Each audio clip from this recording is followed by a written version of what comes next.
Michael Clifton.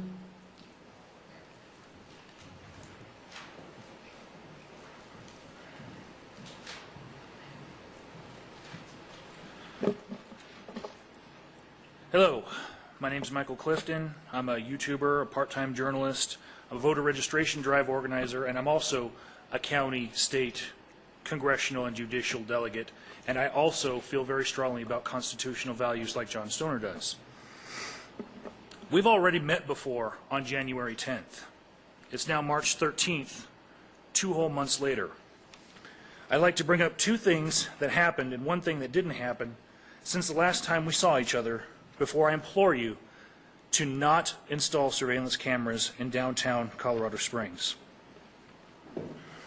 First, the thing that didn't happen is that no one on City Council called me back about the instances of CSPD fraud in charging thousands of dollars of overtime when they were clearly not present at an event, and I showed you all the videos. I gave you the links. No one called me back. Whether you delegated it to another agency or you can't speak on ongoing investigations, I and the people of Colorado Springs still do not know where thousands of dollars went for services that were not performed by CSPD. Next, I'd like to call to the attention of City Council another incredible case of wasteful spending by CSPD.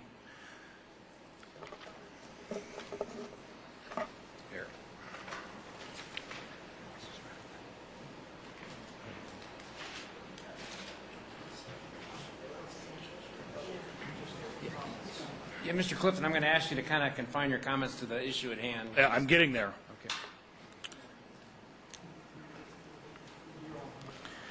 What I just gave you is a still shot from a surveillance camera outside the home of Linda Glandorf.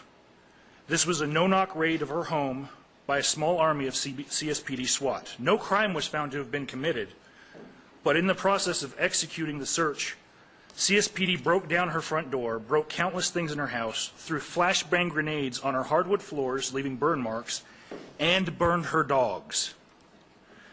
What really stands out about Linda Glandorf's case is that the police tip that initiated this no-knock raid came from her soon-to-be ex-husband, a man who she has had restraining orders against for domestic violence, and who has previously attempted to use CSPD to force his way back into living with her in the few days between two protection orders.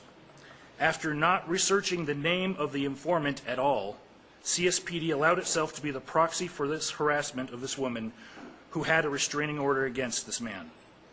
CSPD left a domestic violence victim with a broken front door that can't be secured because they broke it down. Yeah, Mr. Clifton. I am getting there. This is on surveillance camera, and I am finishing up. Mr. Clifton, I'm going to agree with my colleague. I said I was going to give a little leeway in comments, and after two speakers, I'm starting to question whether I did the right thing or not. I'm going to ask you to wrap up your comments specifically with regard to the issue at hand, which is surveillance cameras. I will wrap it up right now.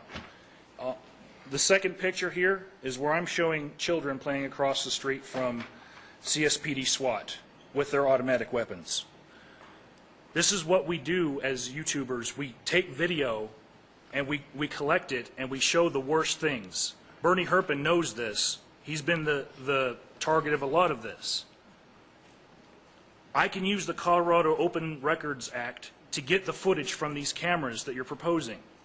Is this really what you want? You know?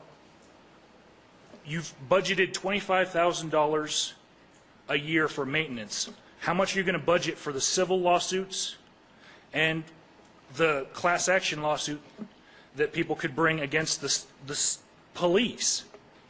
You know, this is something that isn't being looked at. Thank you, Mr. Clifton. Chuck Paul.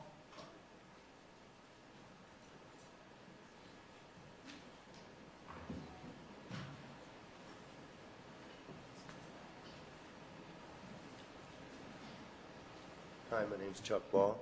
I'm going to talk about the cameras. The police act like these cameras are going to do justice. Well, I have cameras outside of my house, like Michael was stating. And when they raided my house, they wanted to take my surveillance. They all got all queasy when they found that they was on surveillance. But us as citizens are not supposed to feel queasy when they have their surveillance going. I mean, in my opinion, the ones that need to be watched is the bullies in blue.